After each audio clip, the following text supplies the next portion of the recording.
1 year ago, our country was in deep trouble. But today, just 8 months into my administration, we are the hottest country anywhere in the world. And there is no other country even close. America is blessed with the strongest economy, the strongest borders, the strongest military, the strongest friendships, and the strongest spirit of any nation on the face of the earth. This is indeed the golden age of America. Now what I'm doing here is I'm creating a closed circuit. Very important to keep your cap shunted like this so you don't accidentally detonate your charge. Don't stop. I want you to create a show. This is an announcement of revolution. The message is clear. I'll be seeing you very soon. Not if I see you first. Viva la revolution! For bringing justice to the vigilante group known as the French 75, we are here to award Stephen Lockjaw with the Medal of Honor. You have to understand, Willa. Me and Mom used to run around and do some real bad shit. They got hurt. Now they're coming after us. I'm sorry. I didn't ask for this. That's just how the cards were rolled out for me. It's not cards. You don't roll cards. It's dice. Dad, what is wrong with you? You're right. Let's go. I got a tunnel. Whoa, what's going on? I need a weapon, man. All you got is goddamn nunchucks here. You know where I can get a gun?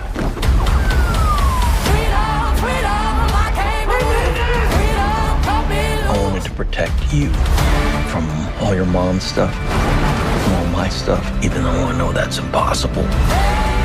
This is the end of the line. Not for you.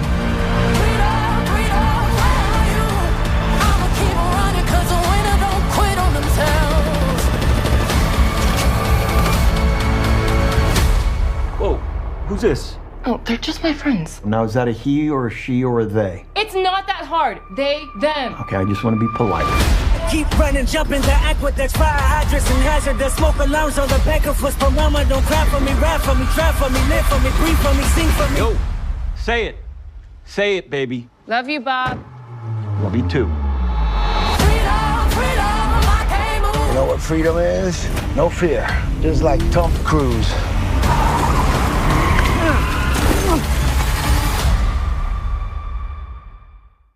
As bullets fly, shackled detainees run, then crawl for cover. This is new video from inside the Dallas ICE office as Wednesday's shooting unfolded. Obtained by ABC News, it shows the van the FBI says the gunman shot at, and federal agents under fire as they carry a wounded detainee to safety. I want to thank them for their bravery. The head of the FBI in Dallas intends to leave no doubt about who 29-year-old suspect Joshua Yan targeted. Yan specifically intended to kill ICE agents. He says evidence found in FBI searches of the suspected shooter's house backs this up. Clearest motivation for this attack are his own words. In his handwritten notes, he says, "I want to cause terror." Investigators believe the suspect used a ladder to get to the rooftop sniper perch, where officers say they found him dead of a self-inflicted gunshot wound.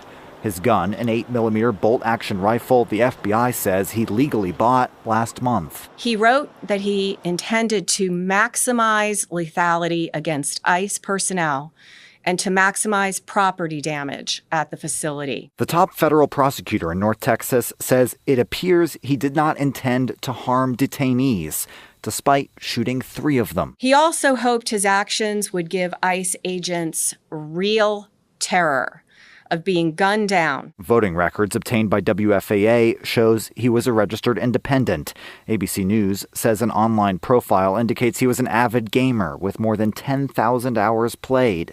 Investigators believe he acted alone. What he did is the very definition of terrorism. And now we see that terror caught on camera. In Dallas, I'm Cole Sullivan.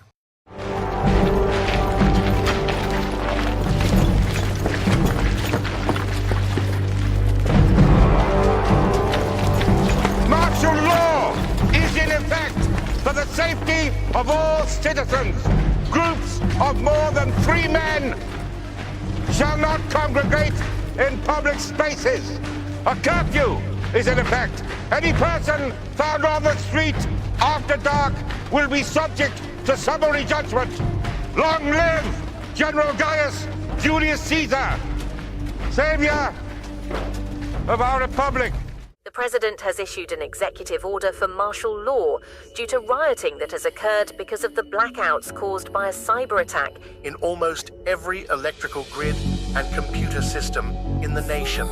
Agricultural production has decreased by almost 60%. Food imports have also diminished by 90%. Breaking news. The president, who was defeated in the last election, has refused to leave office and has deployed troops around the White House. Congress has been dissolved as states continue to secede from the Union. Breaking news. Over 3 billion people, including the entire population of children, have mysteriously vanished, which has left the global economy in shambles. The assassination of the president has ignited a civil war. Newly elected UN Prime Minister Orhan Caesar has brought the remaining NATO nations together in a peace pact with the non-NATO countries, Israel, Russia, China, North Korea, and Iran. The Prime Minister has stabilized nations on the brink of destruction with his new global government or NG initiative. With the Prime Minister's new plan, only NG-approved religious materials will be available to the public. All other materials are considered subversive and a threat to global security. In the American Union, factions have formed to resist the NG government. Most have been disbanded. Only the remnant, led by former Army Colonel Ruth Martin, is the last of the resistance. She is wanted for war crimes, including the attempted assassination of the Prime Minister 2 years ago.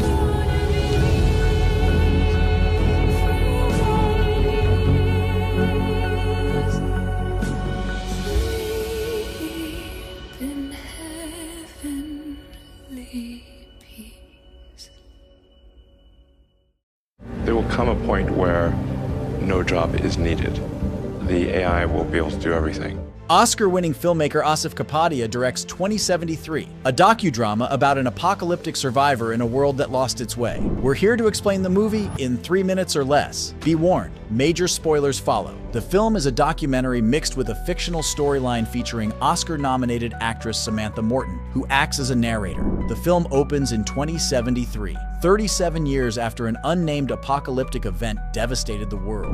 Real footage of wildfires, floods, and war zones is used to illustrate a world in chaos. New San Francisco is now the capital of the Americas, although little detail is given on the nation's new governmental structure. Break the law, you threatened to break the law, you said you had killed it. Morton plays a character known only as Ghost, a survivor of the apocalypse living in the ruins of a shopping mall. She and other survivors who choose to live outside of the rebuilt civilization eke out a living by digging for scraps in the trash of a bombed-out city. Ghost lives off of the grid and avoids government soldiers and the militia. Citizens who do live in the new society can be arrested if their negative comments are caught on surveillance, and police sweep the city for curfew breakers and protesters. Ghost warns that at one point, the world took a turn for the worse. The timeline moves back to the 1990s and uses real news footage to blame real politicians and world leaders for the apocalypse that ruins her world. The documentary side of the film employs commentators including George Monbiot and Ben Rhodes to provide political opinions. The film also explores the rise of data collection, surveillance, facial recognition, and the collection of biodata, and how they limit personal liberty. The actions of China against Tibetan activists and dissidents is detailed as proof of how the government suppresses freedom. The practice of how governments collect data and share it with their allies is also detailed. In the 2073 storyline, Ghost has tea with a woman known as Professor, a former college teacher who later disappears, arrested by the oppressive government. Perhaps the most important foundational technology of our time,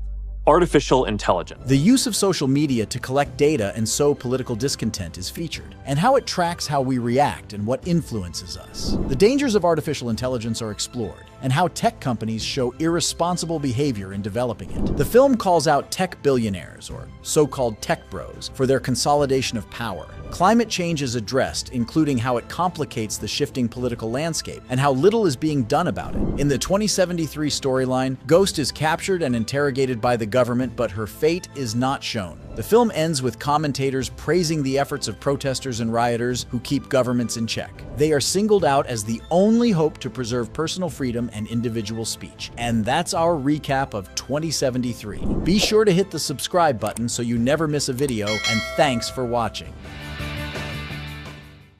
President Trump is sending troops to Portland, Oregon to clamp down on protests directed at ICE facilities. The president said that he authorized the use of full force if necessary. Yeah, Oregon's governor, though, said that she told the president to stay out, saying, quote, "We do not need or want federal troops in the state." KTLA's Chris Wolf joins us live now from Hollywood with more on this developing story. Hi, Chris. Yeah, absolutely. Good evening, Rick and Karine.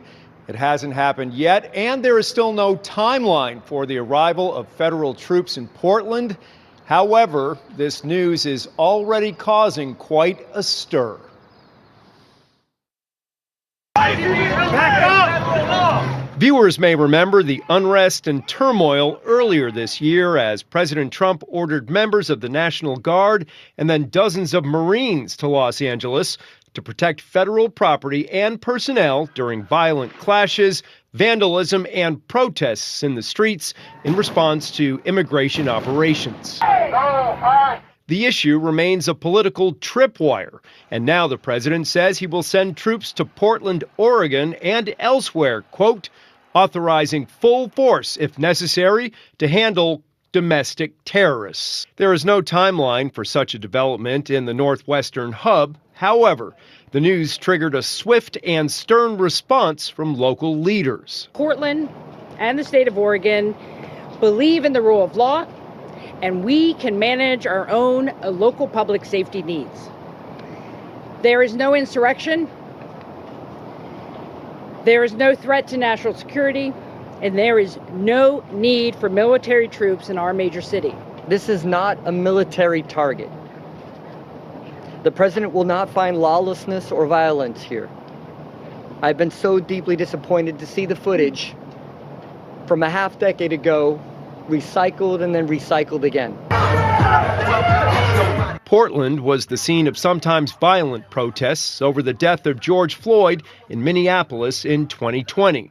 According to reports, recent demonstrations have been significantly less volatile and more focused on an area surrounding the Immigration and Customs Enforcement, or ICE, building outside downtown.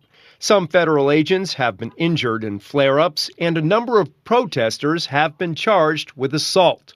Portland is a so-called sanctuary city. These places basically limit cooperation with ICE. Trump is sending troops to Portland with the goal of, quote, doing a number on the city. And we know what this means. He wants to stoke fear and chaos and trigger violent interactions and riots to justify expanded authoritarian control. Let's not take the bait. The president has previously threatened to send the National Guard to Chicago. It hasn't happened. However, a contingent is expected in Memphis, Tennessee very soon. Many people there are not happy about it.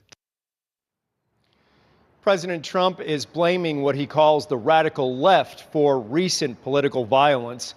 He considers this group, quote, professional agitators and anarchists. In Hollywood, Chris Wolf, KTLA 5 News.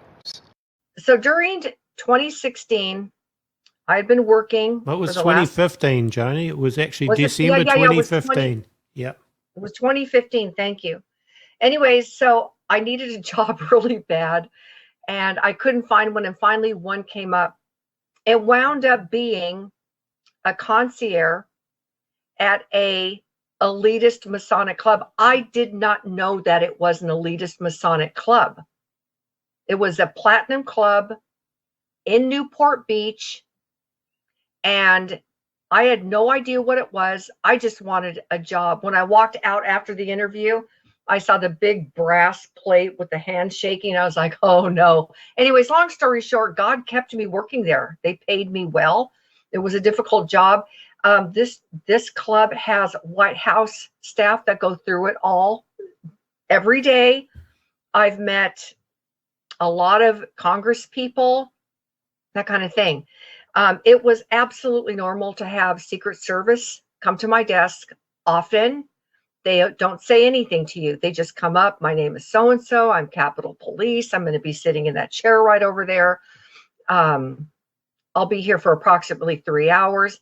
And you learn right away. I learned right away. You don't talk to them. Like the first time, Tony, I said, because it felt awkward. And I said, may I offer you a beverage? And he glared at me. And I realized, and from then on, they don't talk to you. If anybody knows any Secret Service agents, you will know they do not talk to you. Okay. And they vibe you out hard. In fact, I dreaded when they would be in there. So one day, Secret Service agent, like any others, come to my desk, introduces himself. But here was the difference.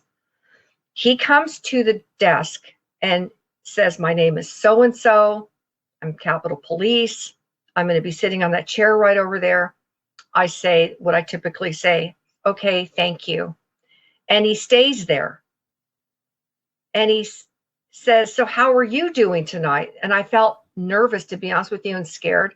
Because you know why, Tony? Because back then I was a co-host on A Minute to Midnight, and I thought, oh, they probably did some background check and they're checking on me. But I was like, I'm fine. And so he starts talking about restaurants in the area, and this was nerve-wracking because I didn't know what was happening.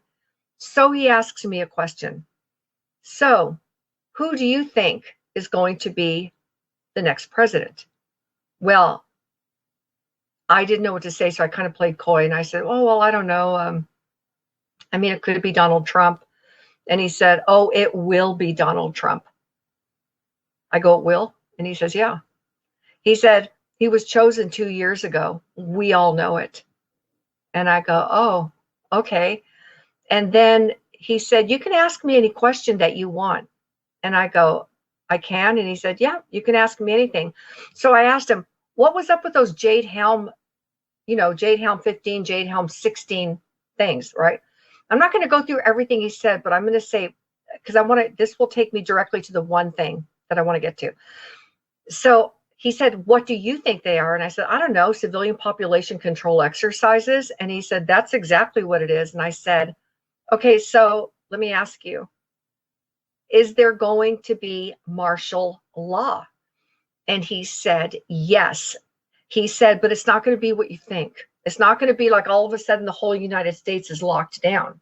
It'll start in big cities and it'll fan off into smaller cities. He said, do you know why? And I go, no, I don't have any idea. And he said, because when Trump gets into office, he is going to enact a radical immigration sweep that will cause chaos. I forgot, it was so long ago, but he told me, he said, it's going to cause cities to like melt down. And that's when that will happen. Now, okay, so after he finished his last term, so that's the end of that story. I don't want to go into everything else. Yeah, well, let's just put people need, that was in December 2015. Yes. So that was almost a year before Trump had his first presidency, and he told you that Trump was going to be the next president, no doubt. And there is more to the story than that, but for sake of time, yeah. So then after Trump left office, I thought to myself, because there's other things he said that did happen. And I said, well. And we did cover this, by the way. We talked about this in January 2016, which was 10 or 11 months before the election. So you can go back and find a Minute to Midnight episode with more details, where we came out and said Trump will be the next president back then. So just so this isn't just something new. People can go back and search it. And then we did another show just after the first election when Trump was elected as well, and talked some more. So people can find this information way back. Anyway, sorry to interrupt, but yeah, no, that's good. I'm glad you said that. So I thought, well, that never happened. He tried to build a wall and that failed. And so I went on. And now look what's happening. Look at what's happening with immigration. He said he wants 1 million people deported within 18 months. He's trying to get a ton of stuff done within 18 months. But here we are again. So the point is who was that Secret Service agent? Why did he tell me that? How did he know? I mean, because no Secret Service agents talk to you. I'm telling you, they want nothing to do with you. They let you know. And so when he said he was chosen 2 years ago, so if you go 2 years back from 2015, you're looking at 2013 that he's saying, and he said, we all know. He goes, we all know.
America will burn.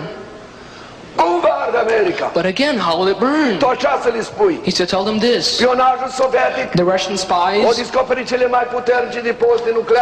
found out where the most powerful nuclear plants in America are. When the Americans will think it's peace and quiet and everything's perfect, some groups from the inside will revolt against the government. The government will be occupied with the revolution, and then from the ocean, out of Cuba, Nicaragua, Central America, Mexico, and 2 other countries that I can't remember. They will bombard the nuclear plants in America, and America will burn. I said, what will you do with the church though? He said, many churches have left me. I said, what do you mean don't you have people here? He said, tell them this. People glorify people. The honor that Christ deserves, man takes upon himself. In the church, there's divorce, there's adultery, there's sodomy, there's abortion, and all kinds of sin. And Christ will not live in sin. Christ lives in holiness. And I brought you here that you cry out loud. Don't be afraid, for I am with you. Tell them to stop sinning and to repent, because God never stops forgiving. And all of those who will stop sinning and who will repent, God will save in the day of trouble. But how can he save them if America burns, though? He said, tell them, as he saved the 3 young ones in the furnace, that is how he will save them. As he saved Daniel from the lions, that is how he will save them. But they must repent. Brothers, God does not ask hard things of us. We must stop sinning and repent, and God will forgive.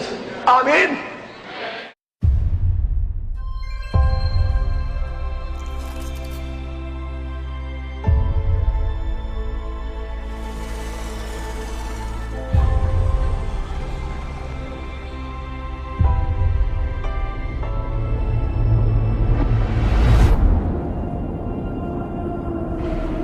I hope someone finds this. The event wasn't just one thing. It was a slow creep. No one said or did anything to stop them. It's our memory they want to wipe out.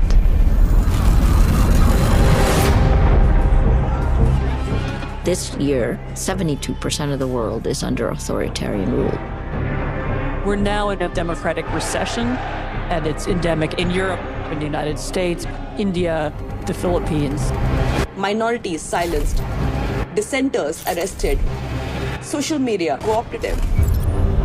We are worth more when we are addicted, polarized, and disinformed than if we are living, breathing, free citizens.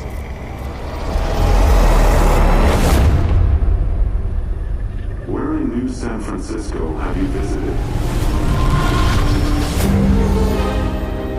If you don't have facts, you can't have truth.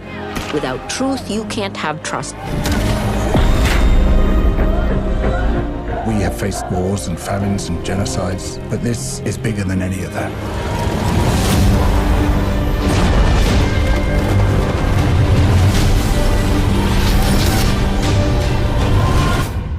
It's too late for me. It may not be too late for you.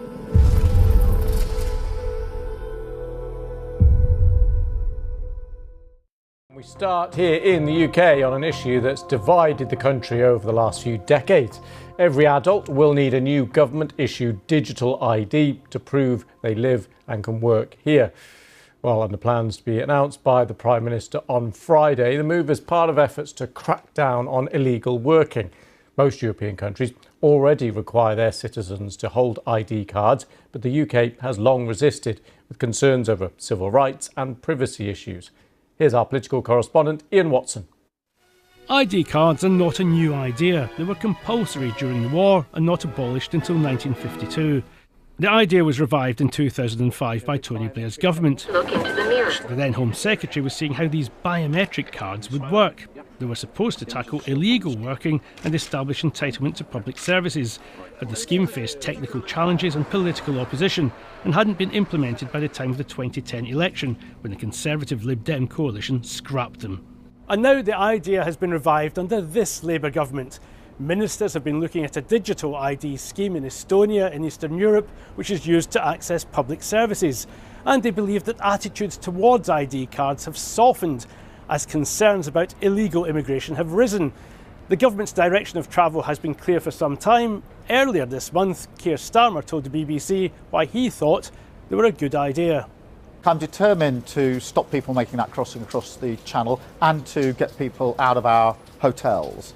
And therefore I am looking at ID cards or digital ID, because we do need to look at the pull factors.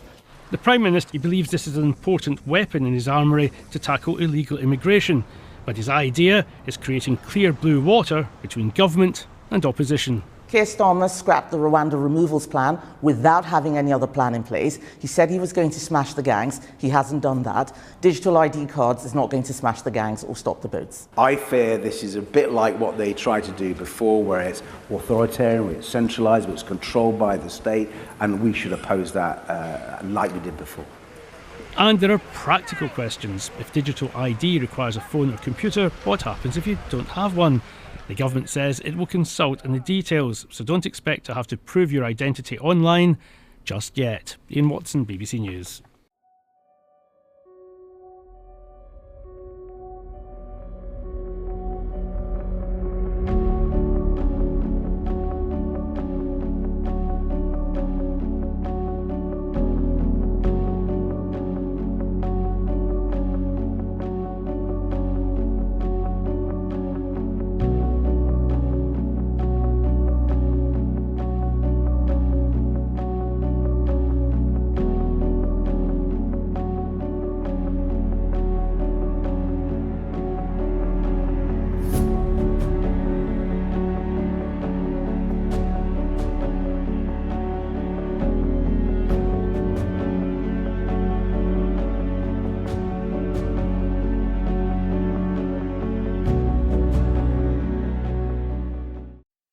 After 17 years on the private market, data analytics company Palantir is ready to make its public market debut. Co-founded by Peter Thiel back in 2003, its mission, providing software that customers use to integrate volumes of data from images to spreadsheets into a central platform where it can then be securely analyzed and interpreted.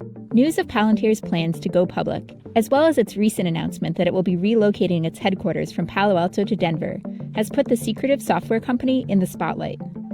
Best known for its work with U.S. government agencies like the CIA, the Department of Defense, and most controversially, Immigration and Customs Enforcement, the company was founded following 9/11 with the goal of defending American interests. The core mission of our company always was to make the West, especially America, the strongest in the world for the sake of global peace and prosperity. But in recent years, Palantir has also courted customers like Airbus, Chrysler, and BP. Commercial customers now make up about 50% of the company's revenue, a number that's trended upwards over the past decade. And even though Palantir has never turned a profit, revenue has been growing as losses have narrowed. Perfectly normal for a software company to show that sort of trajectory going into their IPO. The question is, does the economic model over time look like one that will eventually produce profits? And you can certainly get there. But while longtime investors are eager for the company to go public, for others, confusion remains about what it is exactly that Palantir does, and why their work with law enforcement agencies has raised eyebrows.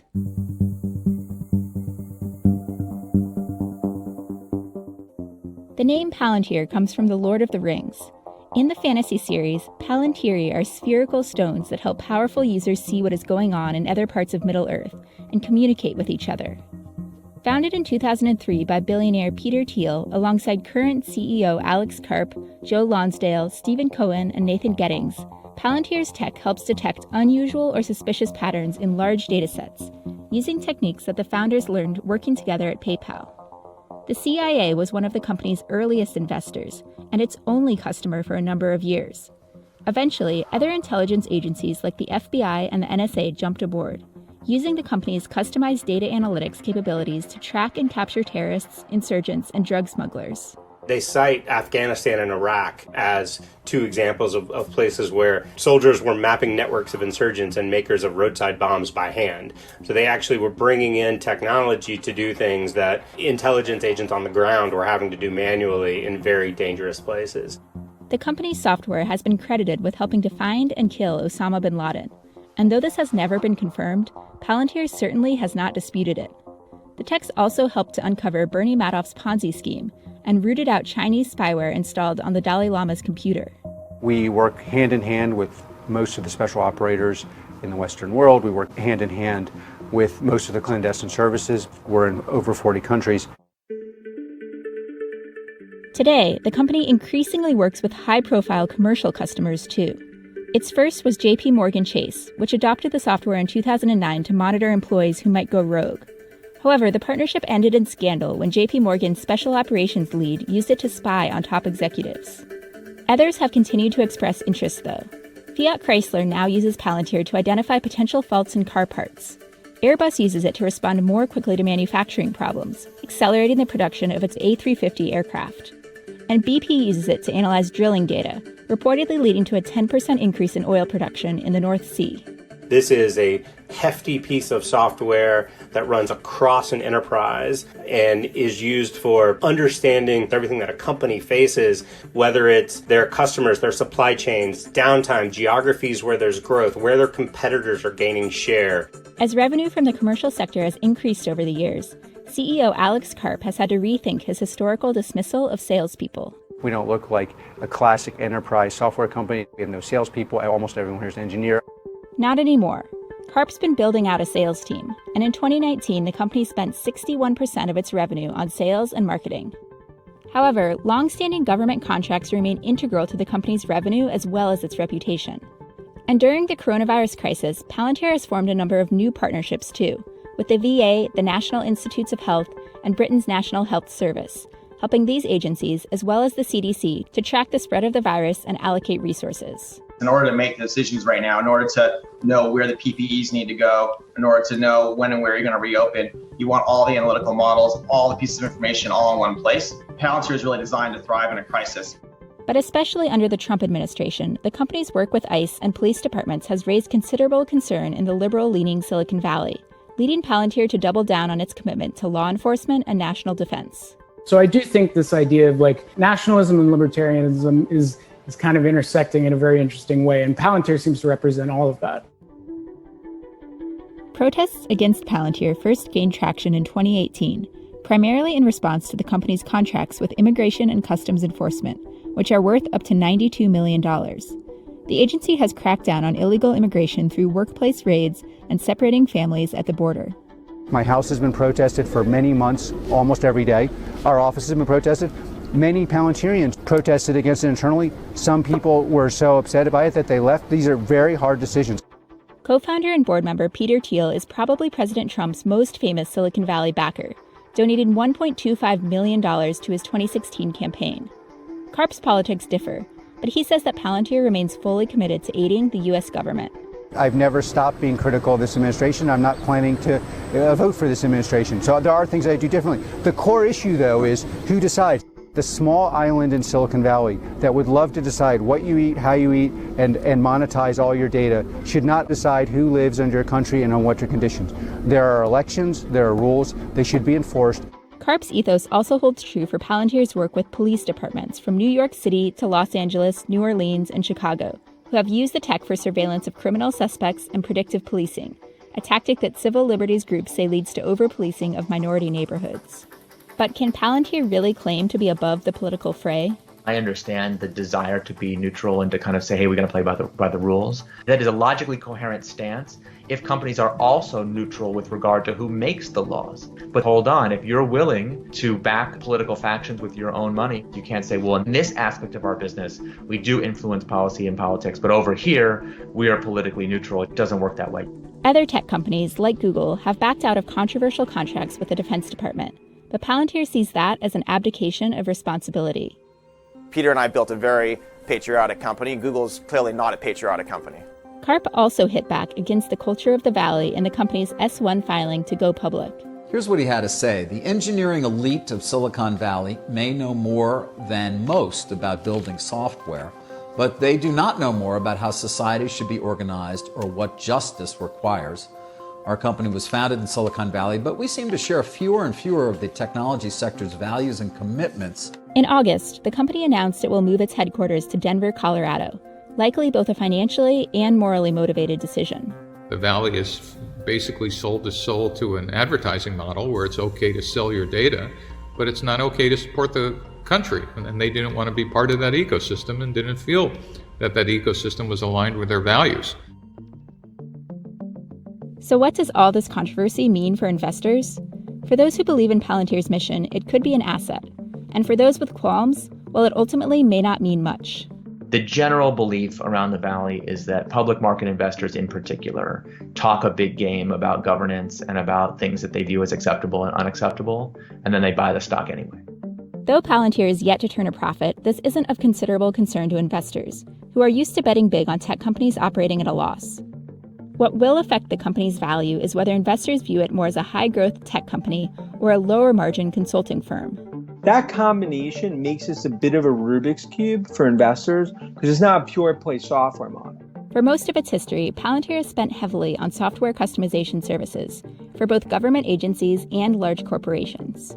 It is a very costly business to run, but if they can automate their own processes and have a more efficient sales process and get the biggest customers to continue to buy more, then their operating metrics do improve over time. As of late, that's what Palantir has been trying to do. And now it offers 2 fixed-fee platforms, Gotham for government clients and Foundry for the private sector. The company's target market is said to be the 6,000 companies that make $500 million or more in revenue. The average customer spends over $5 million a year on Palantir's product. The top 20 customers account for roughly 2/3 of their revenue. They say they only have about 125 customers. So this is fundamentally different than your Zoom and your Slack. It is not for everyone. In 2015, when Palantir raised its last funding round, the company's valuation was upwards of $20 billion. But lately, share prices have been all over the map, indicating a valuation range of anywhere from less than $10 billion to over $20 billion. They're trying to show investors that they do have this really big market opportunity, that they have a bunch of potential customers out there, and that's where the skepticism is. The true value will be clarified at the end of September when Palantir completes its direct listing, a process that is similar to an IPO, except that the company won't sell any new shares. It will just unleash those held by existing investors. Thus, the shares will be priced based on investor demand, and if the stock trades higher than expected, that value won't be handed to brand new shareholders. I think the Palantir IPO is going to signal to venture investors and others that serving the Department of Defense and military business is going to be worthwhile. Karp certainly hopes so, saying that the future of our nation depends on it. The country with the most important AI, most powerful AI, will determine the rules. That country should be either us or a Western country. Palantir doesn't do business with China, the U.S.'s main competitor when it comes to AI. So if we bring our A game, we will win. If we bring our D+ game, because most people in the Valley live on an island where this seems like a questionable project, they will win. This is Democracy Now!, democracynow.org. I'm Amy Goodman with Juan Gonzalez. We end today's show looking at how the Trump administration has tapped Palantir, the data mining company founded by the billionaire tech investor Peter Thiel, to compile data on people in the United States for a master database, including a new $30 million contract with ICE to provide near real-time visibility into migrant movements as it seeks to arrest 3,000 people a day. We're joined right now here in New York by McKenna Kelly, senior writer at Wired, where her recent articles are headlined, "Doge is building a master database to surveil and track immigrants," and also "Doge is busier than ever, and Trump says Elon Musk is really not leaving." So if you can lay out what we know about this master database and Palantir's contracts with ICE. And let's be clear, we just mentioned Musk leaving, but actually not really, right? Musk and Thiel founded PayPal together, these two billionaire bros, tech bros, and now Thiel's company, Palantir, what it's doing. Yeah, sure. So just a few months ago, we started hearing about databases within DHS and IRS, SSA, across government being linked together. The purpose at the time was very unclear, but from my reporting and reporting that I've done with my colleague Victoria Elliott, we've learned that it seems as if this is a process to mix data from government agencies that immigrants often report to, so IRS and tax data, all these kinds of things that can track their most recent addresses and things like that, into one database that already, USCIS has a tremendous amount of data on anyone seeking,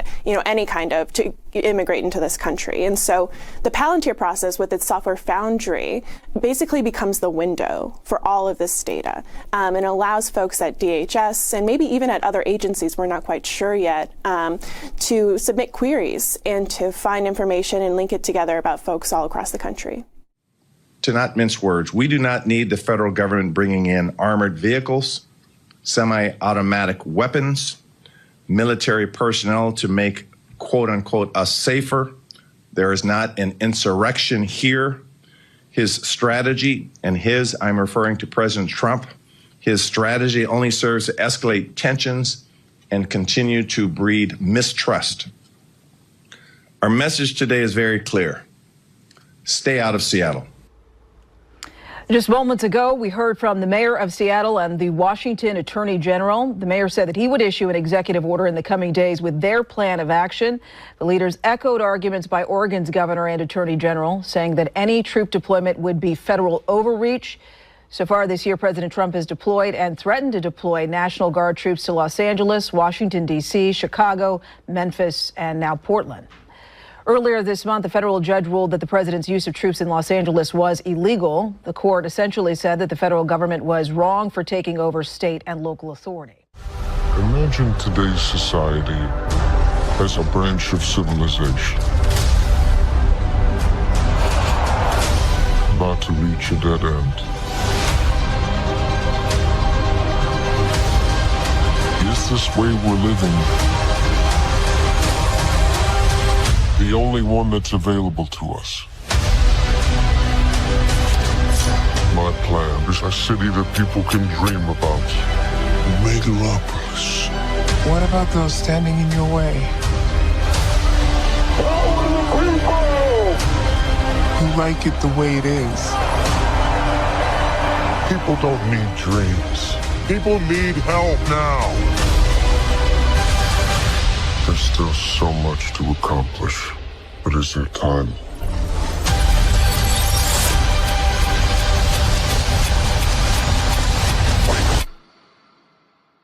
Go. Francis Ford Coppola's Megalopolis.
Christians, get out and vote just this time.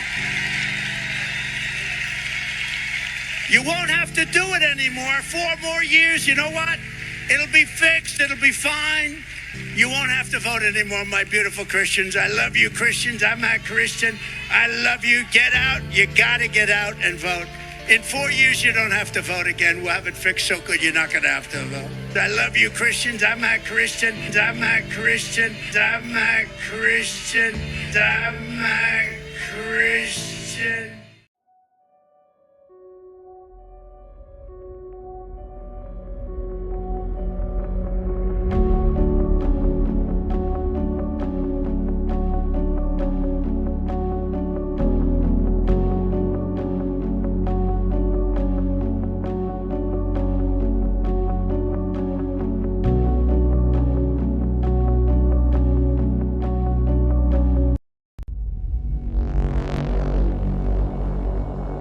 Rome,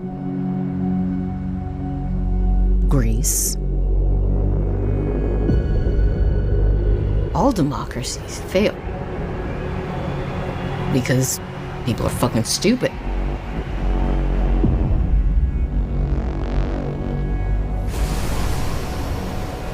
But if you crush the masses, who builds your monuments? Who tongues your taint? The people will tear it apart themselves. You just gotta nudge them a little.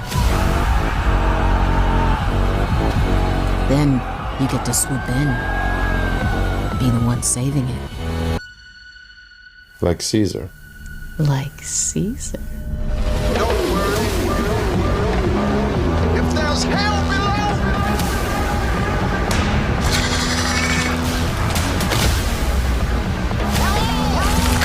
Oh, hell. Who wants their balls crushed?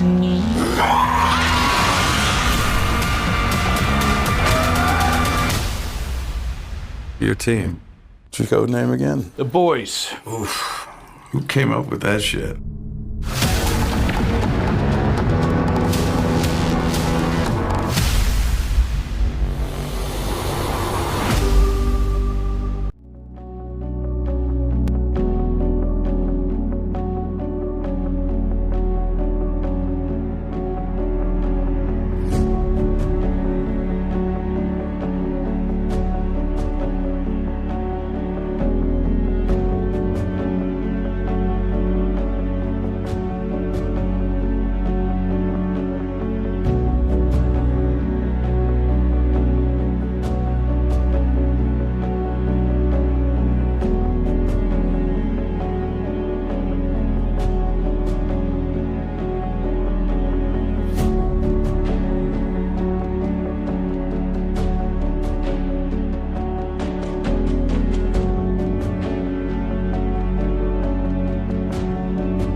The people will tear it apart themselves.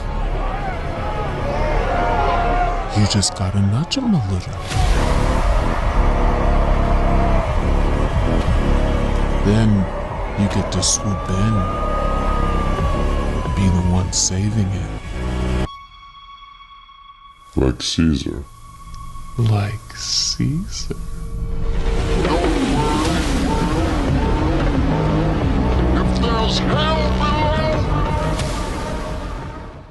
It's an actor dressed to look just like President Donald Trump as he's assassinated on stage. Look as his character is stabbed to death. And there's no mistaking the Trump connection. Check out the unbuttoned overcoat and red tie that hangs over his waist. It's a staging of Shakespeare's Julius Caesar that is outraging many. The controversial production is taking place here in New York City's Central Park. The staging is being seen as a direct jab at Trump and the controversial political climate in this country. There are other similarities to Trump. Caesar's wife, Calpurnia, bears a resemblance to First Lady Melania. Big hands for me! This is how the assassination scene has usually been done. Julius Caesar repeatedly stabbed by the members of the Roman Senate. In the new version, you see a bloodied Caesar, his white dress shirt soaked in blood. There was mixed reaction about this new twist. I didn't like that they made this person who looks like Trump get assassinated. It's not a good message. I don't think it's disrespectful for the president to be murdered on stage. It's not really the president's theater. Everybody knows it's theater. This all comes on the heels of that outrageous image of Kathy Griffin holding the severed head made to look like Trump. She cried during a news conference where she was both defiant and apologetic. That apology absolutely stands. I feel horrible. As the cast took its bow, the audience applauded with a standing ovation. No word from the White House on the controversial production.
Boys and girls, sound this word out. Get ready. Steel. What word? Steel. Yes, steel. Read these words the fast way. Get ready. Plane. Yes, plane. Get ready. Bus. Yes.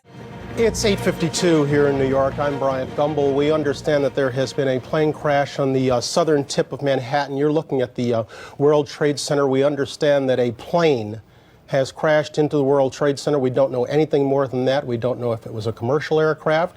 We don't know if it was a private aircraft. We have no idea how many were on board or what the extent of the injuries are right now. The fast way without making a mistake. Get ready. Kite. Yes, kite. Get ready. Kick. Yes, kicks. And 60 on page 153.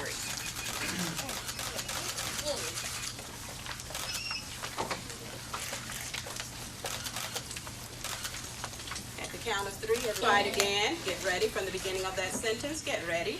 She played with her goat in her house. Go on. She played with her goat in her yard. Good job. Go on. Mr. President, are you aware of the reports of the plane crash in New York? Is there anything? Talk about it later. Thank you all.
O thou that dwellest upon many waters, abundant in treasures, thine end is come, and the measure of thy covetousness. The Lord of hosts hath sworn by himself, saying, Surely I will fill thee with men as with caterpillars, and they shall lift up a shout against thee. And there came one of the 7 angels which had the 7 vials, and talked with me, saying unto me, Come hither, I will show unto thee the judgment of the great whore that sitteth upon many waters, with whom the kings of the earth have committed fornication, and the inhabitants of the earth have been made drunk with the wine of her fornication. So he carried me away in the spirit into the wilderness. And I saw a woman sit upon a scarlet-colored beast, full of names of blasphemy, having 7 heads and 10 horns. And the woman was arrayed in purple and scarlet color, and decked with gold and precious stones and pearls, having a golden cup in her hand, full of abominations and filthiness of her fornication. And upon her forehead was a name written, Mystery, Babylon the Great, the mother of harlots and abominations of the earth. Thus saith the Lord, Behold, I will raise up against Babylon and against them that dwell in the midst of them that rise up against me a destroying wind, and will send unto Babylon fanners that shall fan her, and shall empty her land. For in the day of trouble they shall be against her round about. Against him that bendeth let the archer bend his bow, and against him that lifteth himself up in his brigandine. And spare ye not her young men, destroy ye utterly all her host. Thus the slain shall fall in the land of the Chaldeans, and they that are thrust through in her streets. And after these things I saw another angel come down from heaven, having great power, and the earth was lightened with his glory. And he cried mightily with a strong voice, saying, Babylon the great is fallen, and is become the habitation of devils, and the hold of every foul spirit, and a cage of every unclean and hateful bird. For all nations have drunk of the wine of the wrath of her fornication, and the kings of the earth have committed fornication with her, and the merchants of the earth are waxed rich through the abundance of her delicacies. And I heard another voice from heaven saying, Come out of her, my people, that ye be not partakers of her sins, and that ye receive not of her plagues. For her sins have reached unto heaven, and God hath remembered her iniquities. Reward her even as she rewarded you, and double unto her double according to her works. In the cup which she hath filled, fill to her double. How much she hath glorified herself and lived deliciously, so much torment and sorrow give her. For she saith in her heart, I sit a queen, and am no widow, and shall see no sorrow. Therefore shall her plagues come in one day, death and mourning and famine, and she shall be utterly burned with fire. For strong is the Lord God who judgeth her. Flee out of the midst of Babylon, and deliver every man his soul. Be not cut off in her iniquity, for this is the time of the Lord's vengeance. He will render unto her a recompense. Babylon hath been a golden cup in the Lord's hand, that made all the earth drunken. The nations have drunken of her wine, therefore the nations are mad.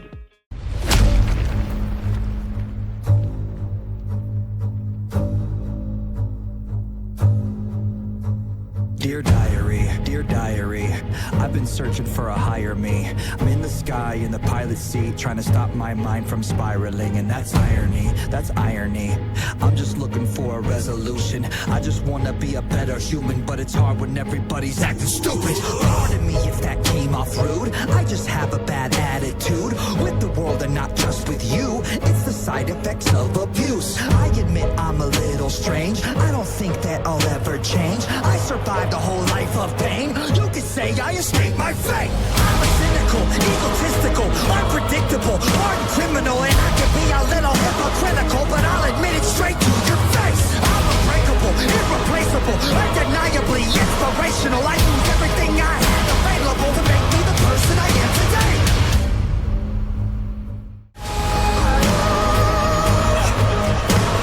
Heaven falls, the angels die. Start when everything falls apart.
you go. Well done.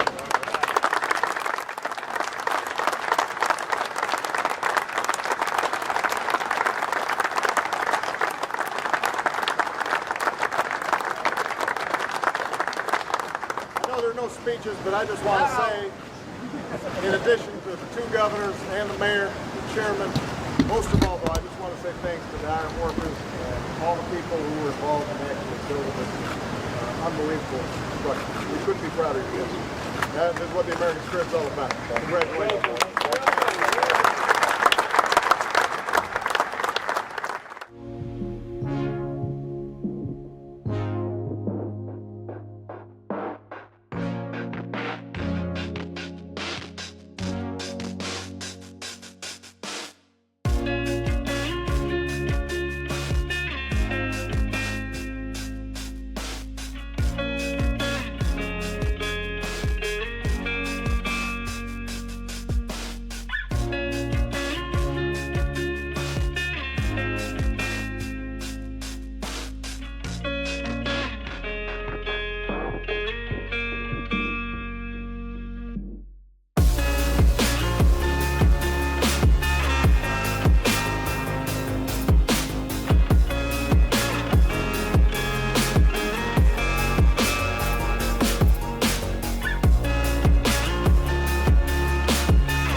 So thou, O son of man, I have set thee a watchman unto the house of Israel.